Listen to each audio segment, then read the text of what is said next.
అందరికీ నమస్కారం అండి. Welcome back to my channel. నేను మీ సుజాత. ఈరోజైతే మనం శ్రీ కనకమహాలక్ష్మి అమ్మవారి గురించి అయితే తెలుసుకుందామండి.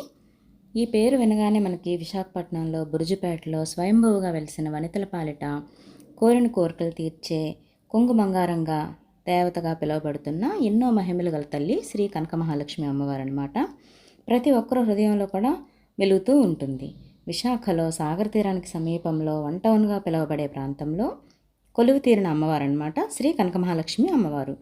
అయితే 16వ శతాబ్దంలో విశాఖపట్నాన్ని విశాఖదత్తుడు అనే రాజు పరిపాలించేవారు. అందుకే ఈ పట్టణానికి విశాఖపట్నం అనే పేరైతే వచ్చిందనమాట.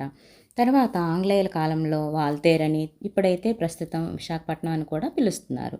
అయితే 16వ శతాబ్దంలో ఈస్ట్ ఇండియా కంపెనీ పేరుతో వర్తక వ్యాపారాలను సాగర్ తీర ప్రాంతం అయిన విశాఖపట్నంలో విస్తరింపచేసిన ఆంగ్లేయులు భారతదేశ ఆక్రమణకు కూడా పాల్పడ్డారంట. అయితే ఆ సమయంలో విశాఖదత్తుడిని ఓడించే క్రమంలో పట్టణంపై అయితే దాడి చేశారంట. ఆ టైంలో బురుజుపేట సముద్ర తీరం నుండి పట్టణంలోకి ప్రవేశించడానికి కోట బురుజు సరిహద్దులో ఉండేదంట. ఈ ప్రాంతం మొత్తం బ్రాహ్మణ కుటుంబాలతో ఉండేదంట. అయితే ఈ బ్రాహ్మణ కుటుంబంలో ఒక కుటుంబంలో ఒక బ్రాహ్మణ స్త్రీ కనకమహాలక్ష్మి అమ్మవారు చాలా అందచందాలతో మచ్చలేని చందమామలా ఉండేవారంట.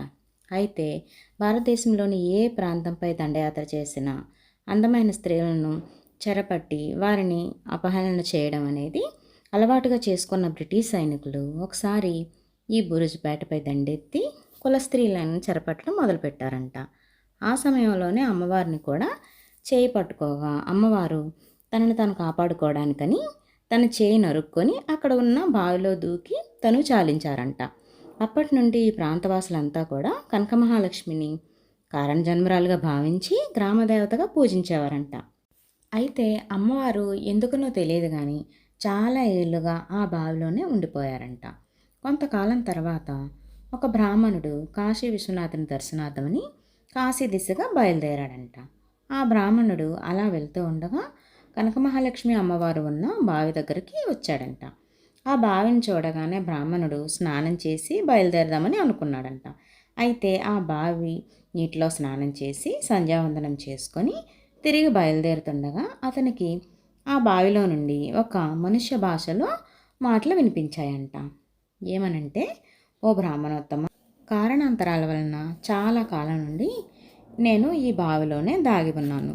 ఇప్పుడు ప్రజల ముందుకు రావాలనుకుంటున్నాను. కాబట్టి నన్ను బావి నుండి వెలికి తీసి ఇక్కడనే ప్రతిష్ఠించు అని చెప్పారంట. కానీ ఆ మాటలు విన్న బ్రాహ్మణుడు, అమ్మా, నేను కాశీకి వెళ్తున్నాను కనుక ఈ కార్యక్రమంలో నన్ను ఇక్కడ ఆపవద్దు అని ప్రార్థించాడంట.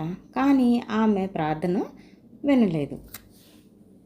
అమ్మవారు చాలాసార్లు చెప్పినప్పటికీ కూడా బ్రాహ్మణుడు వినకపోవడంతో అమ్మవారు ఆగ్రహించి తన కుడి చేతిలో ఉన్న పరిగెతో అతన్ని సంహరించాలనుకున్నారంట.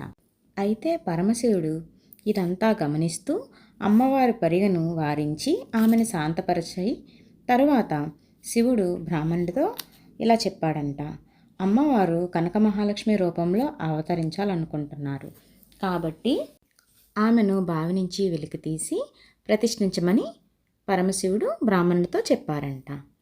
బ్రాహ్మణుడు అప్పుడు అమ్మవారి విగ్రహంను బావి నుంచి వెలికి తీసి ప్రతిష్ఠించారంట.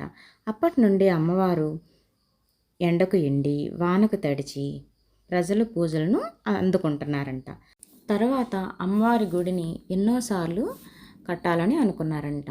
గుడి గోపురం కడదామంటే అమ్మవారు బ్రాహ్మణుని కళ్ళలోకి వచ్చి నాకు ఎలాంటి గుడి గోపురాలు వద్దని, తనకు ఎండ వాన వెలుతురు అన్నీ తగిలేలా ఉంచమని, అలానే పసుపు కుంకుమలతో అభిషేకములు చేయమని చెప్పారంట. అందుకే ఇప్పటికీ కూడా ప్రతి సంవత్సరం మార్గశిర మాసంలో అమ్మవారికి పూజలు వైభవంగా జరుగుతూ ఉంటాయన్నమాట. కొత్తగా బంగారం కొనుక్కున్న, ఇంకా శుభకార్యాలు పెళ్ళిళ్ళు అలాంటివి జరుగుతున్నప్పుడు కూడా శుభలేఖలను మొట్టమొదటిసారిగా అయితే అమ్మవారి దగ్గరికి తెచ్చి పూజలు అయితే చేసుకుంటూ ఉంటారు. ఇదండి శ్రీ కనకమహాలక్ష్మి అమ్మవారి చరిత్ర.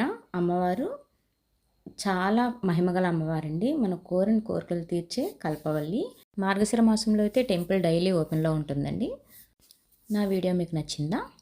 వీడియో కనుక నచ్చినట్లయితే లైక్ చేసి షేర్ చేయండి. సబ్స్క్రైబ్ కూడా చేసుకోండి. Thanks for watching.